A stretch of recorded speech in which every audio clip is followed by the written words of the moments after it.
اعوذ باللہ من الشیطان الرجیم، بسم اللہ الرحمن الرحیم۔ السلام علیکم دوستوں، امید کرتا ہوں آپ سب خیریت سے ہوں گے۔ دوستوں، آج ہم جن خاتون کا آپ سے ذکر کرنے جا رہے ہیں ان کا نام ڈاکٹر عافیہ صدیقی ہے۔ قوم کی وہ بیٹی جس کے ساتھ بہت ظلم ہوا، کہ جس کا ذکر آج ہم آپ سے کرنے جا رہے ہیں۔ اس ویڈیو میں آپ کو پتہ چلے گا کہ ہمارے کون کون لوگ اس میں شامل تھے۔ ڈاکٹر عافیہ صدیقی نے کون سا ایسا کارنامہ انجام دیا تھا کہ جس کی وجہ سے پوری دنیا میں آپ کا نمبر 1 وانٹڈ لسٹ پر نام آیا۔ یہ ایسی داستان ہے کہ جسے سن کر آپ کے رونگٹے کھڑے ہو جائیں گے۔ دوستوں، ڈاکٹر عافیہ صدیقی FBI کی ٹاپ لسٹ پر تھیں۔ آج آپ کو بتانے کا وقت آ چکا ہے کہ ڈاکٹر عافیہ صدیقی گزرے ہوئے 300 سال میں دنیا کی ذہین ترین خاتونوں میں سے ایک تھیں۔ ان کی جیسی ذہانت شاید ہی کسی کے پاس تھی، اس لیے شاید یہی وجہ بنی آپ کی بربادی کی، ان کے تمام معاملات کی۔ 2 مارچ 1972 کو عافیہ صدیقی کی کراچی میں پیدائش ہوئی۔ یہ بات یاد رکھیے گا کہ doctor Aafia Siddiqui neuroscientist تھیں اور نیورو سرجن بھی تھیں۔ ڈاکٹر عافیہ نے امریکی ریسرچ یونیورسٹی MIT میں تعلیم حاصل کی تھی اور ڈاکٹر عافیہ صدیقی 1990 میں اسٹوڈنٹ ویزا پر امریکہ کی ریاست ٹیکساس میں بھی پڑھنے گئی تھیں۔ ان کا ایک بھائی امریکہ میں پہلے سے موجود تھا جو کہ آرکیٹیکچر بن رہا تھا۔ ڈاکٹر عافیہ صدیقی کو نہ ہی فلموں کا شوق تھا، نہ ہی میوزک کا، اور نہ ہی ناولز پڑھنے کا، اور نہ ہی نیوز کا۔ کسی چیز کا آپ کو شوق نہیں تھا سوائے پڑھنے اور دین اسلام کی خدمت کرنے کے علاوہ۔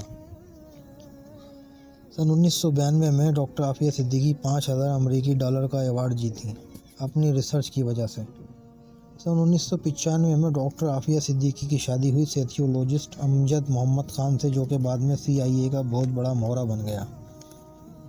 اسی نے CIA کے ایجنڈے پر سارا کھیل کھیلا۔ ڈاکٹر عافیہ صدیقی کے 3 بچے تھے۔ محمد احمد جو 1996 میں پیدا ہوا، ان کی بیٹی مریم بنت محمد، اور تیسرا بیٹا تھا سلیمان۔ سن 2002 میں اس کی پیدائش ہوئی۔ اب شروع ہوتی ہے ظلم کی داستان۔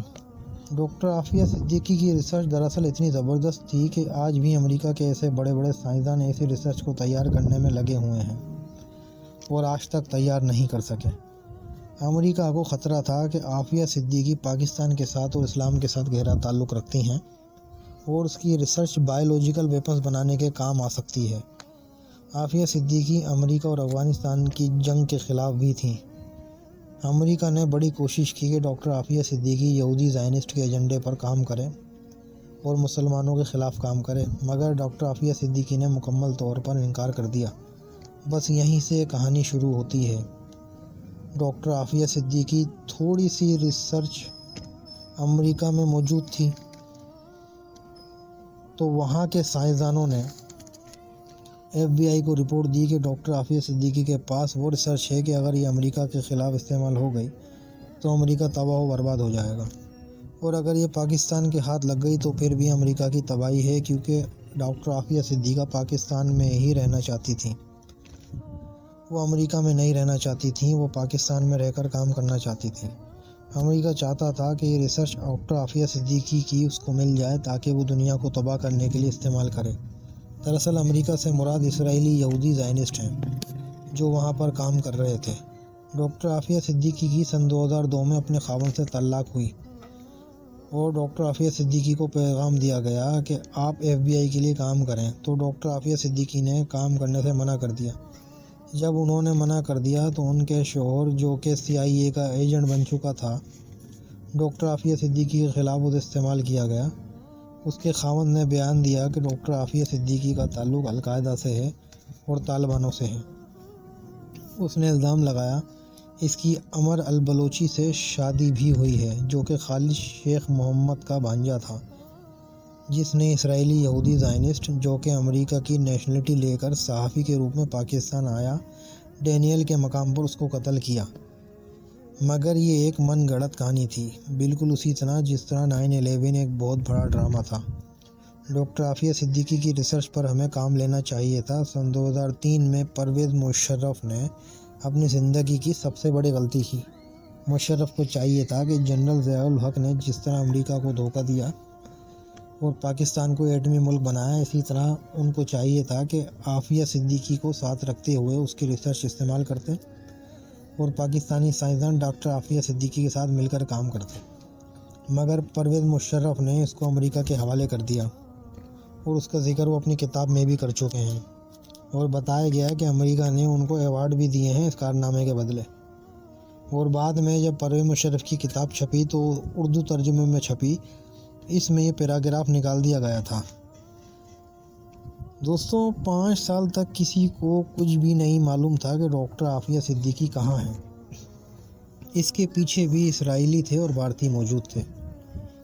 کس طرح انہوں نے استعمال کیا ان سارے معاملات کو، یہ بڑی تکلیف دہ داستان ہے۔ جب ڈاکٹر عافیہ صدیقی کو گرام جیل تک پہنچا دیا گیا تو وہاں ان کے ساتھ MIT یونیورسٹی میں ان کے ساتھ پڑھنے والے ہندو اسٹوڈنٹ کو اسرائیلی یہودی نے ڈاکٹر عافیہ صدیقی کے پاس بھیجا انفارمیشن اور سوال جواب کرنے کے لیے، تاکہ ڈاکٹر عافیہ صدیقی سے ریسرچ لے لی جائے کسی طریقے سے۔ وہ لوگ عافیہ سے کہتے تھے کہ تمام ریسرچ ہمیں دے دو، جو بھی تم نے سیکھا ہے وہ ہمیں بتا دو، ہم تمہیں یہاں سے نکلوا دیں گے۔ دراصل یہ ایک دھوکہ تھا۔ اس کے بعد وہ ڈاکٹر عافیہ صدیقی کو قتل کر دیتے۔ ڈاکٹر عافیہ صدیقی کو پتہ تھا کہ یہ لوگ یہودی ہیں اور انہیں یہودیوں نے ہی بھیجا ہے، انہوں نے منع کر دیا۔ ڈاکٹر عافیہ کو پتہ تھا کہ انہوں نے اگر ریسرچ دے دی تو انہوں نے بہت زیادہ خطرناک ہتھیار بنا کر مسلمانوں کو تباہ کرنا ہے۔ ڈاکٹر عافیہ صدیقی کو اتنا ٹارچر کیا گیا کہ بگرام جیل سے چھوٹ کر آنے والے ایک قیدی نے بتایا کہ ایک عورت کی راتوں کو چیخنے کی آواز آتی تھی، اس آواز نے آج بھی ہمیں ذہنی مریض بنا دیا ہے، ہم جہاں جاتے ہیں ہمیں آج بھی وہ آوازیں سنائی دیتی ہیں۔ آپ لوگ سوچیں کہ ڈاکٹر عافیہ صدیقی کے ساتھ کیا حال کیا ہوگا ان لوگوں نے، اتنا ظلم۔ پھر ڈاکٹر عافیہ صدیقی کو انہوں نے انجیکشن لگائے۔ اب سوچئے، جہاں امریکی یہودی زائنسٹ ہر کسی کو مار دیتے ہیں، انہوں نے ڈاکٹر عافیہ صدیقی کو کیوں زندہ رکھا ہوا ہے؟ صرف اس لیے کہ وہ اس کی ریسرچ لینا چاہتے ہیں۔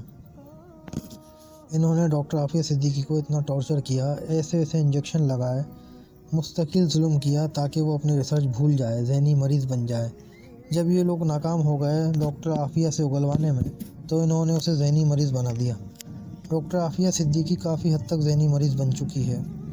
اتنی تکلیف کے باوجود ڈاکٹر عافیہ صدیقی آج امریکہ کے جیل میں زندہ ہے۔ اس کے 2 بچوں کو قتل کر دیا گیا، اس کا ریپ کیا گیا۔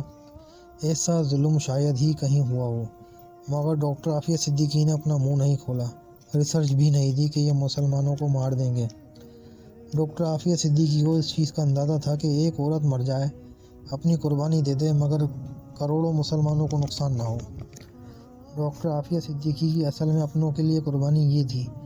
جب یہ لوگ اپنے حربے استعمال کر چکے تھے اور اس میں ناکام ہو گئے تھے تو انہوں نے ایک پلاننگ کی کہ عافیہ صدیقی پر جھوٹ باندھا جائے کہ ڈاکٹر عافیہ صدیقی نے فائرنگ کری ہے، اور انہوں نے یہ الزام لگایا کہ ڈاکٹر عافیہ صدیقی نے فائرنگ کری ہے۔ یہ الزام لگا کر انہوں نے پرویز مشرف کے ذریعے سے ڈاکٹر عافیہ صدیقی کو امریکہ لے گئے، اور پرویز مشرف نے ڈاکٹر عافیہ صدیقی کو ان کے حوالے کر دیا۔ جب امریکی پرویز مشرف سے ڈاکٹر عافیہ صدیقی کو امریکہ لے گئے تو انہوں نے فری میسن ججوں کے ذریعے اس کو 86 سال کی سزا دلوائی۔ ڈاکٹر عافیہ صدیقی کو مشرف کے خلاف نواز شریف زرداری PDM نے خوب کیش کرایا، بجائے اس کی رہائی کے۔ یہ عافیہ کو قوم کی بیٹی کہتے تھے، مگر کبھی نہیں چاہتے تھے کہ عافیہ صدیقی جس کے ساتھ ریپ ہوا ہے، جس پہ جھوٹا الزام لگا ہے، اس کو انصاف ملے یا اس کی ریسرچ ہمارے کام میں آئے۔ اگر ایوان اٹلی، جو کہ برطانوی صحافی تھیں، بعد میں مسلمان ہو گئیں، اگر وہ نہیں بتاتی کہ قیدی نمبر 650، جو کہ ڈاکٹر عافیہ صدیقی ہے، اس پر ظلم ہو رہا ہے، تو کس کو پتہ چلتا کہ ڈاکٹر عافیہ صدیقی کہاں ہے؟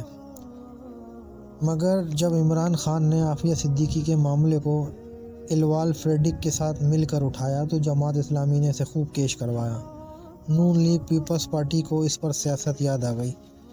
میڈیا ڈاکٹر عافیہ صدیقی کو پاکستان کی فوج کے خلاف استعمال کرتا، جبکہ یہ خالصتاً مشرف کا کارنامہ تھا۔ اب اس کی آڑ میں میڈیا آدھا سچ بتاتا کہ آسیہ صدیقی یہ ہے، آسیہ صدیقی وہ ہے، آسیہ صدیقی نے یہ کیا ہے، مگر اس کا اصل مقصد کیا تھا؟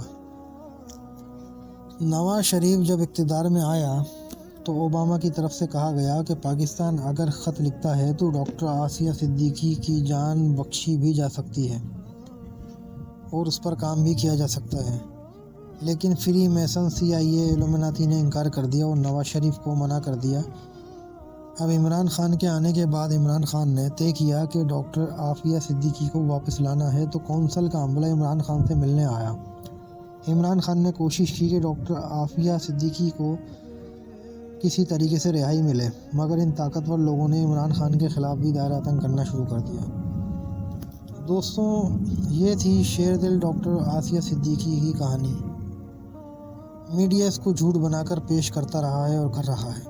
آسیہ صدیقی کیس میں میڈیا نے اربوں خربوں کمائے پاکستان کو بدنام کرنے کے لیے، کیونکہ وہ آسیہ صدیقی کو پروموٹ کرتے تھے کہ آسیہ صدیقی ایک دہشت گرد ہے۔ اس کی وجہ سے پاکستان کی فوج پر بھی اٹیک ہوتا ہے اور پاکستان کے بارے میں نگیٹو خبر بنائی جاتی تھی کہ آسیہ صدیقی اس کے لیے کام کرتی ہے، آسیہ صدیقی اس کے لیے کام کرتی ہے۔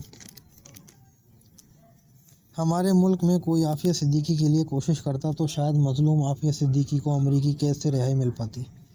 اللہ تعالیٰ سے دعا ہے کہ مظلوم آسیہ صدیقی کو ظالموں سے اللہ تعالیٰ نکلوائے اور اسے آزادی نصیب فرمائے، اور ظالموں کے شکنجے سے اللہ تعالیٰ اسے آزادی نصیب فرمائے، آمین۔ آخر میں جاتے ہوئے ہم آپ لوگوں سے گزارش کرتے ہیں کہ ہمارے چینل کو سبسکرائب کریں اور بیل آئیکن کے بٹن پر کلک کریں تاکہ ہماری ہر نئے آنے والی ویڈیو آپ لوگوں تک بآسانی پہنچ سکے۔ شکریہ۔